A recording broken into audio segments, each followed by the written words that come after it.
What's up, guys, and welcome to another episode of the Becoming Roy podcast. I'm your host, Roy, and this show exists to help people discover who it is that they're made to be. And to do that by sharing a little bit that I know, sharing my journey of becoming who it is that I feel I'm made to be, and by having conversations with people that are living inspired lives. And something that I'm really trying to do, I'm really striving for, is to be authentic and to be 100% myself, to be vulnerable, which I hate vulnerability, but to be very just transparent and real, because that's me. That's life. And I'm not just going to share the good. I'm going to show the bad, share the quote unquote bad as well. The not pretty, the less than ideal, not just a highlight reel. Now, in the light of vulnerability, really, I'm just doing this to exercise the vulnerability muscle. I really hate this. I'm being so for real. I'm very vain and I care about my public perception, but this is me exercising against that. Now, for a rep of vulnerability, I've been trying to lose 100 pounds. You guys know this if you've been around for a little bit. This past week has been a roller coaster of a week. I've been stressed and honestly pretty down, a little depressed a little bit. And yesterday, man, got the best of me. And I'm very embarrassed to say this. I'm ashamed to say this. Thatcher Henderson, I'm sorry. I had Wendy's. I had that biggie bag, fries, burger, 2 burgers. I had Cane's, a big ass Caniac combo. I went to the movies and I had some candy. Had a whole bag of actually chocolate covered pretzels.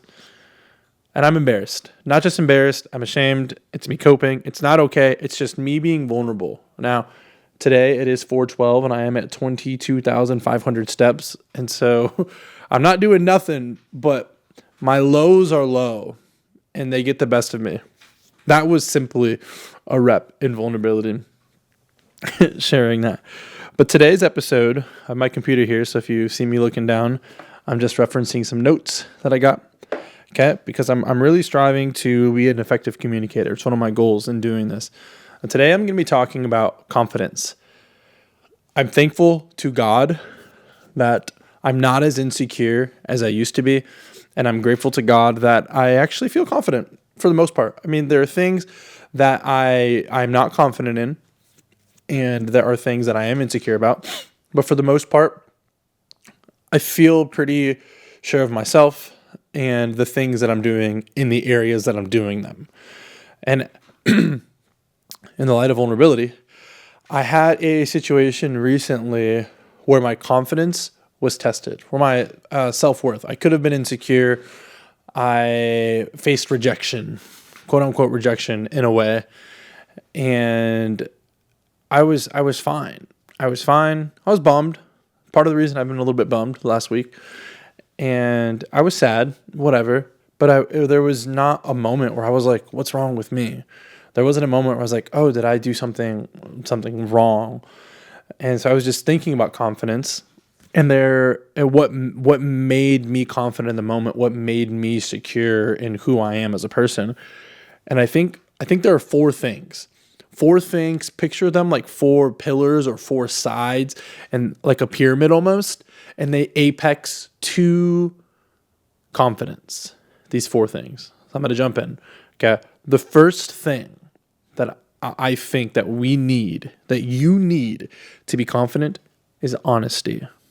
Okay. I'm going to read you the definition of honesty. Honesty is the quality of being truthful, sincere, and fair. I'll stop there, and I'm about to sneeze. God bless me. The quality of being truthful. Okay. The quality of being sincere. The quality of being fair. Now, confidence and arrogance, there's a fine line between them. And one of the 4 things is the differentiator for confidence and arrogance. But honesty is number 1. Okay. You just have to be truthful and fair about whatever the situation is. Okay. And so in my light of vulnerability, in the light of vulnerability, in me sharing the example that I shared, okay, when, or maybe I should use a hypothetical. Hypothetically speaking, if you ask a girl out, okay, and you guys go out and then she doesn't want to go out again. The truth of the matter is that your worth, your hypothetical worth in this situation is not contingent on a person.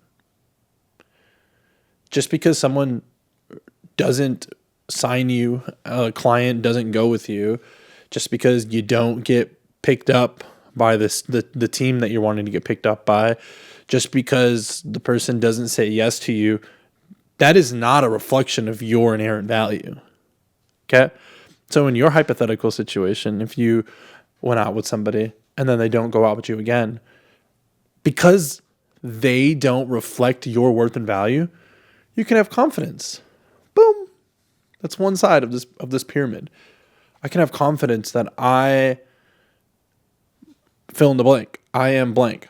Essentially, the point is when we're honest and fair and truthful and fair about a situation, you can be real with yourself. Okay, that's the first thing.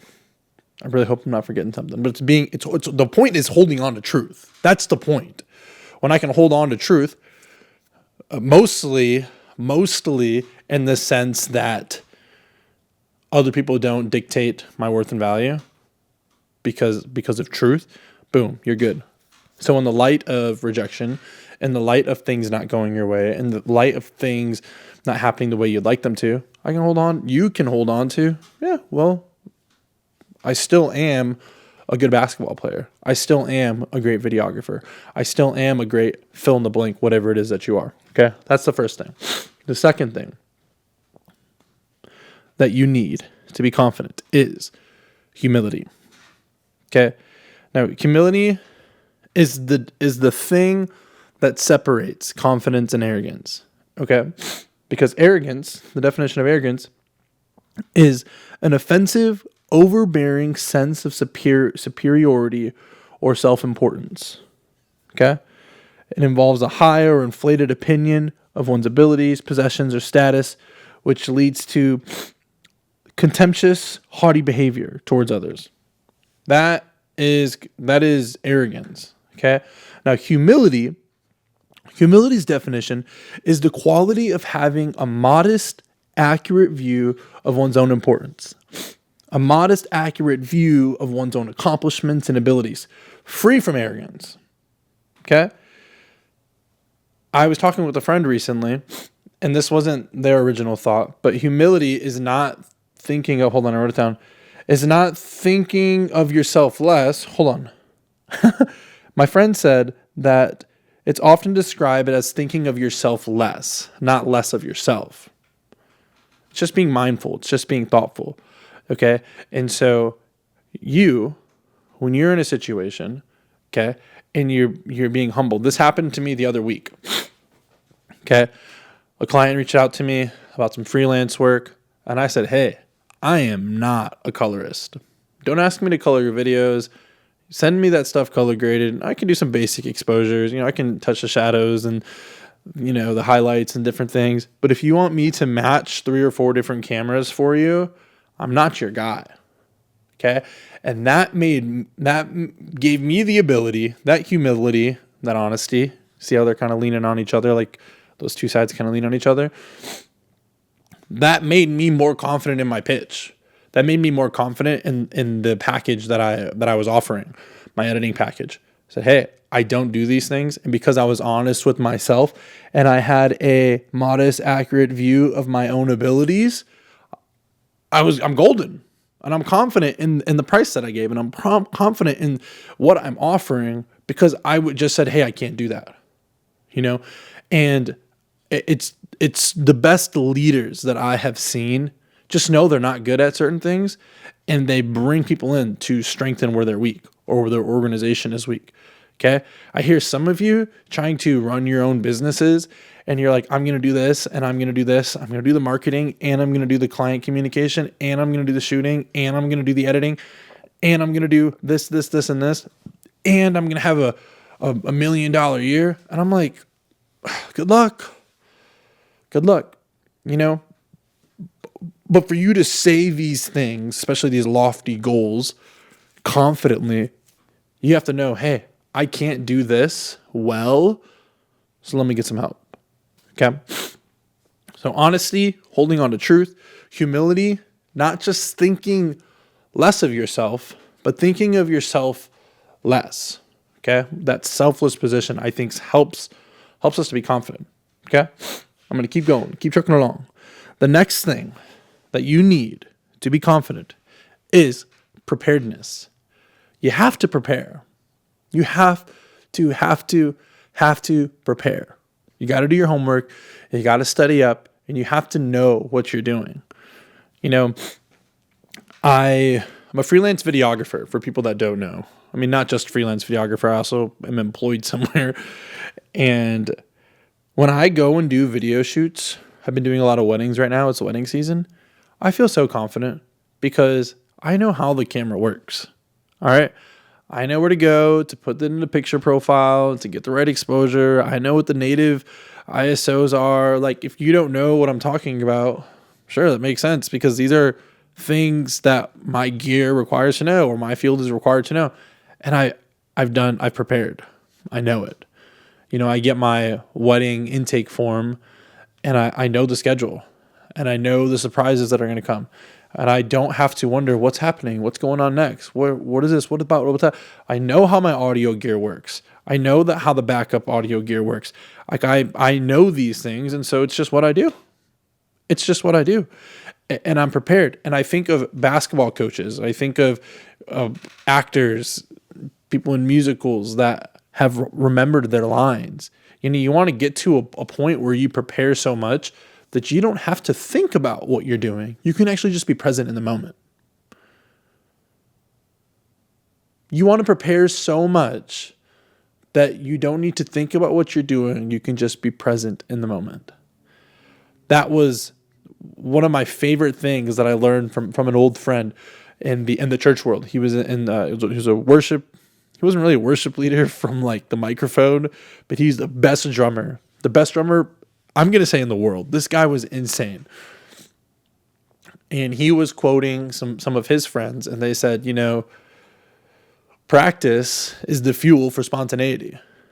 And he would say, you know, you want to be so locked in on your instrument in practice that when you're worshiping, when you're leading worship for a group or you're spontaneously playing, you don't need to think about the technique of what you're doing because you've practiced and prepared so much. So when inspiration hits you, you do the thing. You know the scale. You can stay in time. So when you prepare, it helps to be present in the moment. Thinking of athletes, thinking of basketball. The best basketball players, the best scorers, Michael Jordan, Kobe Bryant, Kevin Durant, Larry Bird, like these guys, Shea, these guys just take what the defense gives them. You're going to let me go left? I'm going to go left. They've practiced it enough where they don't need to think about it. They're prepared. Oh, I'm going to go right. You're going to give me right. I'm going to go right. Boom. Oh, you're going to give me room. I'm going to shoot. Those are all things they've practiced. They've done over and over and over and over again, which brings me to the last point of confidence. All right. We have honesty, holding on to truth despite outcomes, despite other people. We have humility, which is really just thinking of yourself less often and thinking of people more. Not downplaying yourself, just thinking of yourself less. We got preparedness. And the last thing that you need, the perfect formula for having confidence, is repetition. You've got to do it over and over and over and over and over and over and over and over again. Hand in hand with preparedness, the same way honesty and humility go hand in hand. You know, my favorite quote, I've been trying to get it correct for a while. I should probably just look it up because I quote it often, but it's from Alex Hormozy. That's where I think I heard it from. And he said, you don't get self-confidence. You don't get confident by shouting affirmations at the mirror. You get confident by having an undeniable stack of proof that you are who you say you are. Reps. Repetition. I'm pretty sure it was Hormozy that shared this story that I'm about to share with you. And he was sharing the story about he was told the story where there was a college class, a pottery class. Okay. There were two different classes, same teacher, same course, same requirements. Okay.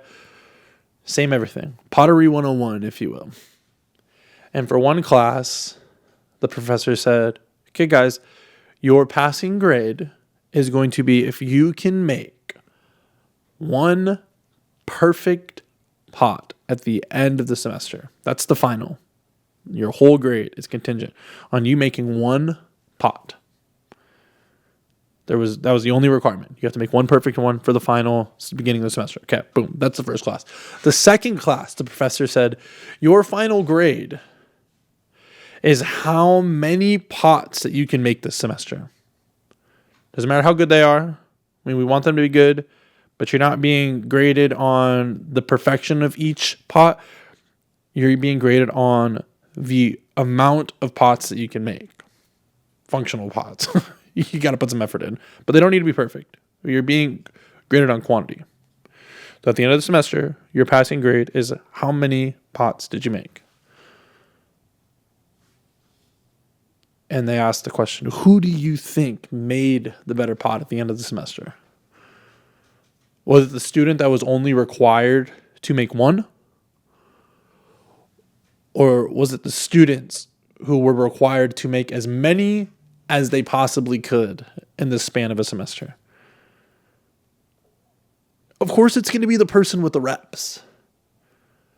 Of course, it's going to be the person who's done it over and over and over and over and over again, because they probably failed a bunch of times. They probably made some pretty crappy vases or pots or whatever it is they're making. And you learn from that. And I think that's what I'm leaning on. That's what I'm leaning on, because some of my last episodes, if you started from the beginning and you've worked your way up here or you've been following along, you would see that some of them, man, I had no idea what I was saying. Some of them I yawn like 15 times in like 10 minutes. Some of them I have no idea what I'm saying. Some of them I'm not able to communicate effectively. I feel like even the one I just posted yesterday about my mom, I felt like that I wasn't really articulating very well. And I said, you know what? I'm going to post it. I don't care. Did I think it was perfect? No. Was I a little embarrassed about it? Because I am a perfectionist. Oh, I've not wanted to admit that for so long, but I'm crippled by it and I want everything to be perfect. This right here is so hard for me because I don't want to release anything. And you know what that got me? That got me one episode of my podcast in 6 years. My first episode was in 2020. And I didn't bring this back until not even a year ago. The fall of last year. Fall of 25. Finally brought it back. And I'm hyped to say this is episode 18. 17 or 18. 17 or 18 that I've done in 7 or 8 months. It can be better. I'm going for one a week. I'm really going for 100 episodes by June of 27, which gives me 13 months to get 90 done, 80 done. But I'm going for reps, and it's building my confidence. And in the light of rejection, in the light of things not going my way in a recent situation, which is it wasn't a bad situation. It's just part of life. I felt sad. I felt a little bummed, but I was still confident in the way that I had presented myself and the way that I had handled all the situations, leaving nothing on the court. I feel confident when I am just doing the things that I'm doing, when I'm walking around, when I'm sharing, when I'm talking right now. I hope that you hear confidence. And it's because I know that I don't know. Your confidence can come from you being vulnerable and honest. Right now, I'm still over 300 pounds. In a year, I won't be. But I have the humility to ask for help. I have the honesty to say, hey, I need to tell people because I can't do this on my own. The humility to say, I can't do this on my own. So I'm going to say the quote for you one more time because I think about it daily. And if you're listening to this podcast, if you're however many minutes into this episode, I know you care. I know that you care. And there is no remedy. There is no replacement. There is no supplement that is going to give you confidence like these 4 things. But as the quote goes, you don't gain self-confidence by shouting affirmations in the mirror. You gain self-confidence by having an undeniable stack of proof that you are who you say you are. Outwork your self-doubt. Now that is all I have for you today. 4 little points for you to be more confident. Again, if you guys have questions, topics you want me to speak on, let me know. I am going to be traveling at the end of this week into next week. So I'm not sure when I'll get a next episode. Maybe on my travels, I might find someone to interview. That'd be really cool. I am going home for my baby sister's graduation. I can't believe she's graduating. I remember holding her and changing her diapers and her crying when we were at Chili's, and she would stop crying when I pulled out this little camera to take a picture of her. That's who I remember. Anyways, I'm going to get an email thinking about it. Control what you can control today. Apply what you need to apply. Make it a great day, and I will see you on the next one.